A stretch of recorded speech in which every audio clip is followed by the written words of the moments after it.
নমস্কাৰ, মই অশ্বিনী ডেকা। মোৰ এটা ইউটিউব চেনেল AMD প্ৰডাকশ্যন। গতিকে সেই চেনেলটোৰ জৰিয়তে মোৰ বিভিন্ন কিছুমান ভিডিঅ' বা মোৰ জীৱনৰ কিছুমান কাহিনী বা কমেডি সেই সকলোবিলাক মই দিবলৈ চেষ্টা কৰিম।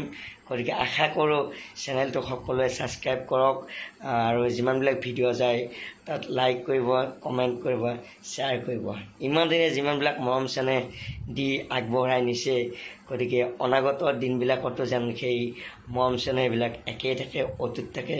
গতিকে চেনেলটো সকলোৱে শ্বেয়াৰ কৰিব। ধন্যবাদ। অভিনয় জগতত যিদৰে বেহাৰবাৰী আউটপোষ্টত মুকুতা দাক মৰম দিছে, ঠিক একেদৰে তেখেতৰ ইউটিউব চেনেলটোতো সকলোৱে মৰম দিব বুলি আশা কৰিলোঁ। লগতে মোৰ চেনেলটোলৈ যদি নতুনকৈ আহিছে, মোৰ চেনেলটো ছাবস্ক্ৰাইব কৰিব বুলি আশা কৰিলোঁ।